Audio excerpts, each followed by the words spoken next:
की ज्या अर्थी याने एवढा त्याचा पाय सगळा पोखरून सुद्धा हे तिळभर बी हल्ला नाही, माझी झोप त्यांनी मोड होऊ दिली नाही, हा ब्राह्मण नाही. हा ब्राह्मण नाही. कारण एवढ्या वेदना सहन करण्याची क्षमता ब्राह्मणात असू शकत नाही. ज्या अर्थी याने एवढ्या असह्य वेदना सहन केल्या त्या अर्थी हा क्षत्रिय असला पाहिजे. आणि मग गुरुदेवाने विचारलं, खरं सांग तू कोण आहेस? त्याला नाविलाजाने सांगावं लागलं, गुरुदेव मी क्षत्रियच आहे, पण विद्या मला तुमच्याकडून घ्यायची असल्यामुळं मी तुमच्याशी खोटं बोललो, माझ्याकडून अपराध झाला, मला माफ करा.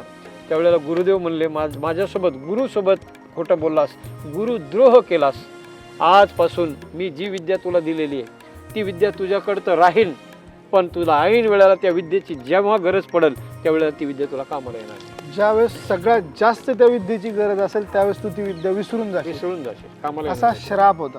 आणि मग मी म्हणेल की ज्यावेळेस कर्णाचं चाक त्या ठिकाणी जमिनीमध्ये रुतलं गेलं होतं, त्यावेळेस त्याला ती विद्या आठवली नाही. आठवली. आणि शेवटी जो पर्यायाने गुरुचा त्याला श्राप इकडे खरा ठरला, तो खरा ठरला, खरा त्याच्या तर जीवनात ठरणारच होता, पण त्याच्या मृत्यू पण कारणीभूत ठरला. हा, पण बिलकुल ही परियोजना किंवा हे प्रयोजन देखील त्या परमात्म्याच होतं असं म्हणायला हरकत नाही. बिलकुल बिलकुल त्यानंच नियोजन केलेलं होतं हे सगळं. कारण त्यानं जर काही प्रयोजन केलं नसतं तर पुढे चाक रुतणार आहे. आता तो भुंगा कोण होता, काय होता, याच्यावर जरी विचार केला तर आपण असं पण म्हणू शकतो की अप्रत्यक्ष स्वरूपात भगवान परमात्म्यानेच त्या भुंग्याच्या माध्यमातून कुणाला तरी त्याला पाठवलं होतं हो.